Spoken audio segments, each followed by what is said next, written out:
Good morning.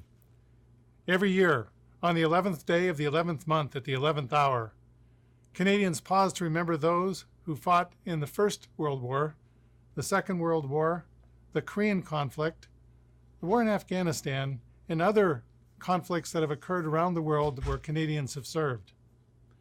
This is the 100th anniversary of that first Armistice Day.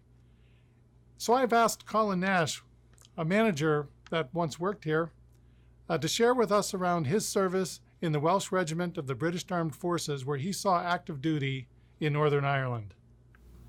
So Colin, thanks for coming in today. You're welcome. What do you want Canadians to be thinking about when they're remembering our veterans? Yeah, it's a good question. Many of those, I think, that take time out of their lives or out of their day to remember and honor our veterans at this time of the year. I think many of them are thinking about the time of service that particular veteran put in. Right. You know, whether it be 3 years or 5 years or 10 years, they took that time out of their young lives. They sacrificed that time in order to defend a cause, an ideology of democracy that provides us today with the freedoms that we experience every day that we can sometimes easily take for granted. And that's a wonderful thing. We need to remember that. We need to remember that time in their young lives that they sacrificed. However, I think we need to reflect a little deeper in that it's not just that time in their life. It's what they experienced and what they endured and what they witnessed during that time. The human psyche is not ideally equipped to deal with the horrors of war and terror. I mean, it's not normal. Right. It's not normal to witness those things. It's not normal to see those things and have to live through them. So,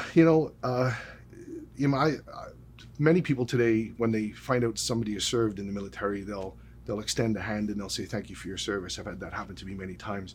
And it's nice to be on the receiving end of that gratitude. Yes. But it's not just the the time that you put in. It's what you had to endure. And I think everybody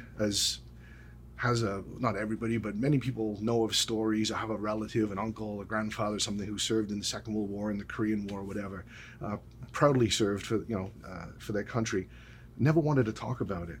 Mm-hmm. There's a reason why they didn't want to talk about it, because talking about it brings back memories and re-traumatizes the horrible things that they had to witness and endure during that time. Of course, yes. And I think what we need to give a little bit of consideration to is not just that time that they served, but the residual impact that it has on that person, sometimes for the rest of their lives. We all know the statistics of suicide amongst veterans and those kinds of things. So that's what I think people should put a little more reflection on, rather than just that time that they served. Absolutely. Well, Colin, thank you for coming in and sharing that with us. And thank you for your service. You're absolutely welcome. It was my pleasure.